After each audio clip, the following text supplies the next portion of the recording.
Well, students, today we are going to discuss a poem Ode on Grecian Urn composed by John Keats. Ode is a short lyrical poem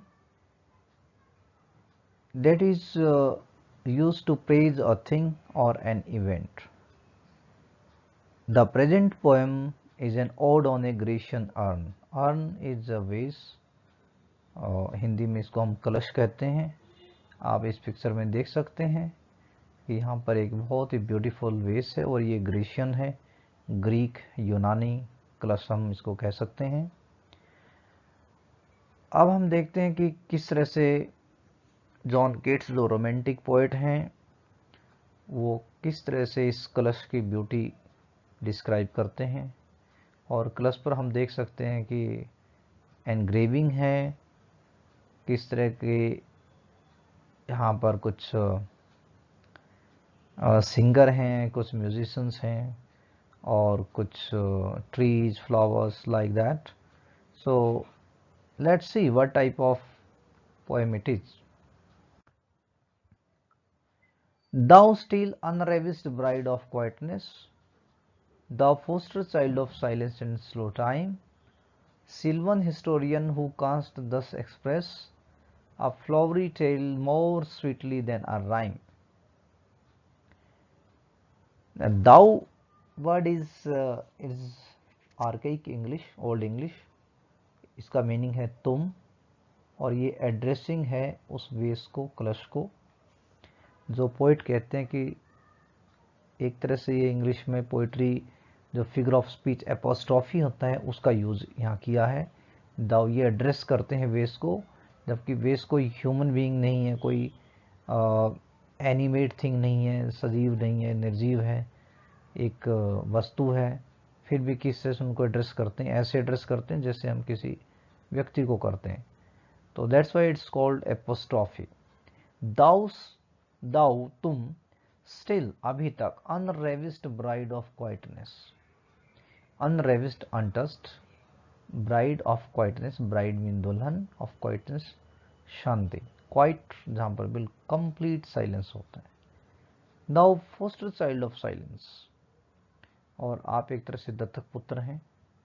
poster child, adopted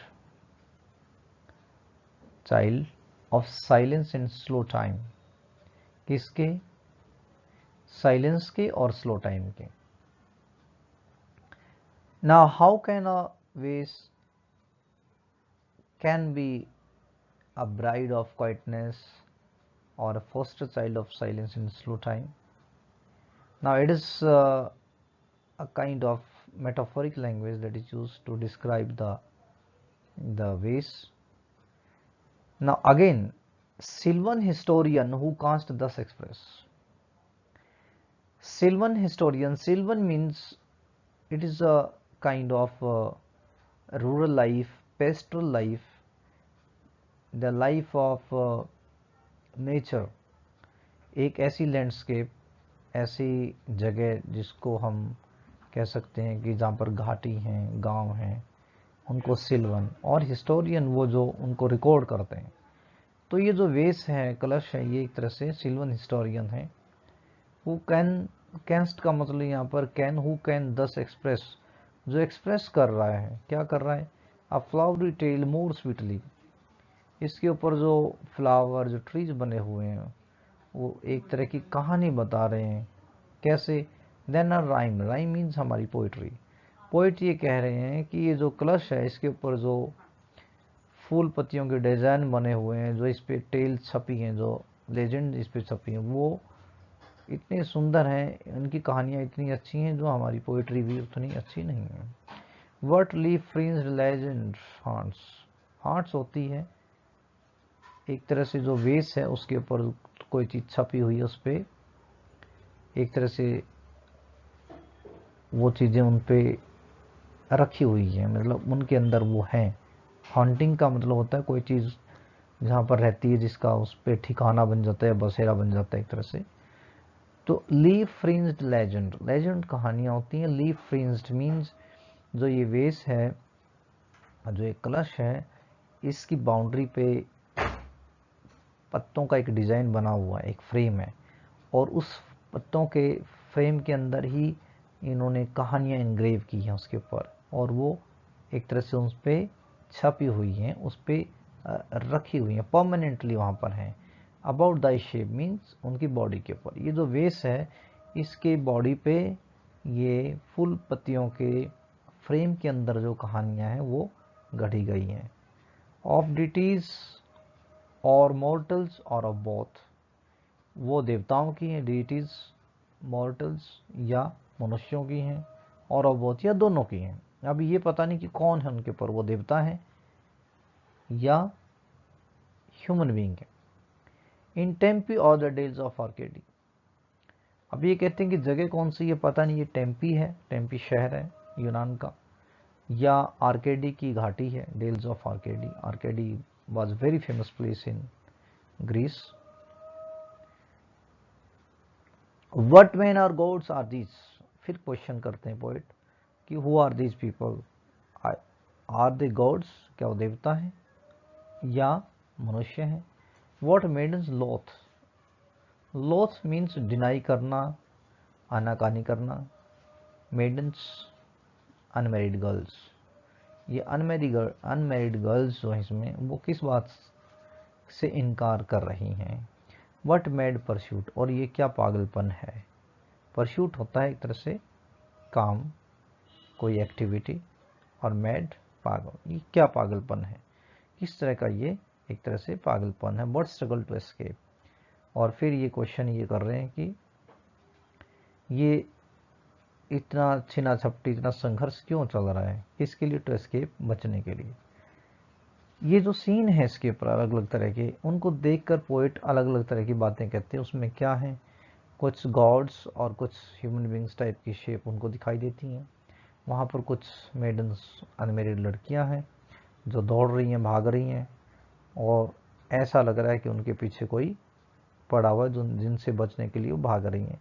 what pipes and timbrels, what wild ecstasy, और फिर वो describe करते हैं कि यहाँ पर pipe या बंसुरी, जिस तरह से एक वाद्य यंत्र होता है, और टिम्ब्रल्स होता है जिसको हम ढपली कहते हैं, कि टिम्ब्रल्स और पाइप्स बजाते हुए यहाँ पर जो म्यूजिशियन हैं, सिंगर्स हैं, तो उनके बारे में बोलते हैं वर्ल्ड वाइल्ड एक्सटेसी, और क्या जॉय है, क्या आनंद है।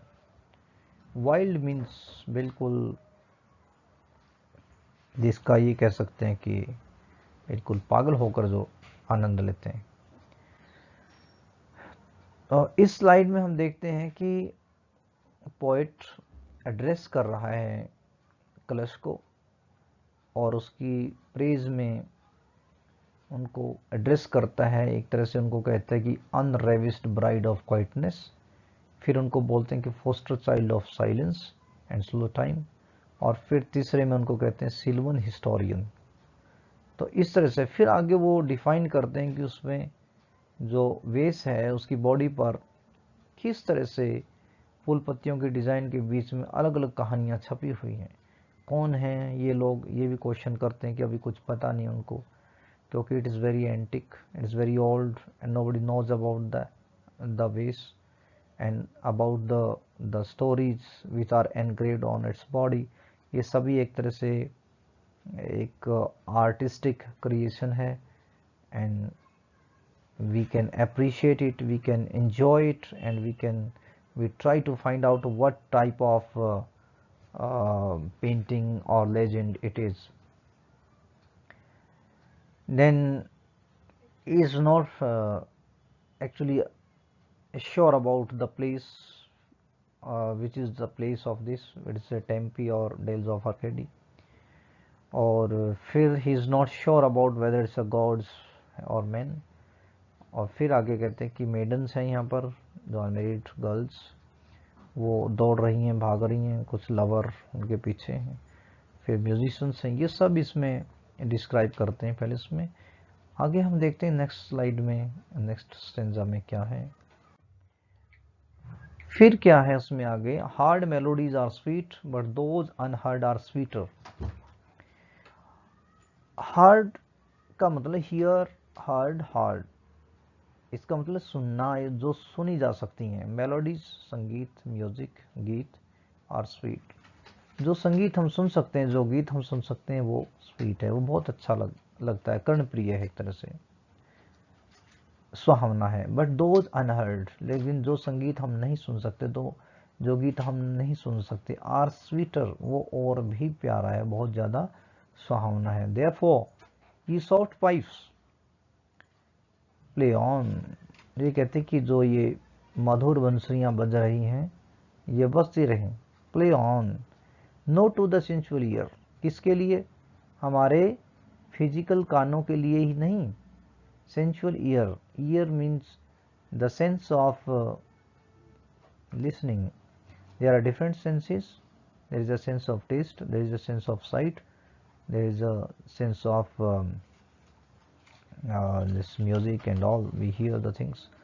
तो सेंसुअल ईयर हमारे कानों को जो अच्छी लगती हैं, कि सिर्फ कानों के लिए प्रिय नहीं, but more endeared pipe to the sweet ditties of note on, but more endeared, कि और भी ज़्यादा प्यारी, क्या? वो पाइप, वो बंसुरी जो हमारी आत्मा के लिए है, वो गीत, डिटीज ऑफ नो टोन, वो गीत जिनकी कोई टोन नहीं है, वो हमारी आत्मा के लिए। इसका मतलब ये कह रहे हैं कि जो गीत हम सुन सकते हैं वो तो अच्छे हैं ही, लेकिन जो नहीं सुन सकते वो हमारी आत्मा के लिए है, हमारी स्पिरिट उनको महसूस करती है। Fair youth beneath the trees, आप ये एड्रेस करते हैं आगे किसी को, एक जो यंग मैन है वो पेड़ के नीचे खड़ा है। Fair youth, handsome young man, beneath the trees, पेड़ों के नीचे। दाउ कांस्ट नॉट लीव, अब आप यहाँ से जा नहीं सकते, means thou can not leave, you will always, canst means can, you can not leave, अब तुम यहाँ से नहीं जा सकते। You are permanently here, you are engraved here permanently, because the art never changes, it will remain as it is. Thy song, और जो आपका गीत है, जो आप गा रहे हैं, nor ever can those trees be bare, bare means नंगा, या एक तरह से बिना पत्तों का, जैसे पतझड़ में पेड़ों के पत्ते झड़ जाते हैं तो वो पेड़ एक तरह से नंगे हो जाते हैं। तो can those trees be bare, और वो पेड़ जिनके नीचे आप खड़े हो वो भी, उनके पत्ते कभी झड़ेंगे नहीं। बोल्ड लवर, और जो एक साहसी प्रेमी है, नेवर नेवर कास्ट दाउ किस, और कैन, अभी आप कभी किस नहीं कर पाएंगे, means this bold lover is trying to kiss her lover, his lover, but is not able to, because there is some gap. Though winning near the goal yet, कि आप अपने ऑब्जेक्ट, अपने लवर के पास बिल्कुल पहुंचने ही वाले हो, but you are not able to, because एक बार जो एनग्रेव कर दिया किसी वेस पे या किसी उस पे पेंटिंग पे, वो ऐसे ही रहता, वो कभी बदलता नहीं। सो डू नॉट ग्रीव, कहता अफसोस मत मनाओ, दुख मत मनाओ, ग्रीव का मतलब होता है दुख या अफसोस।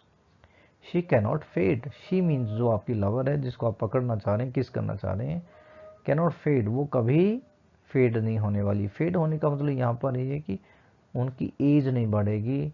She will ever remain young, वो हमेशा वैसी रहेगी, उतनी सुंदर रहेगी जितनी है। Thou hast not thy bliss, bliss का मतलब इच्छा पूरी होना।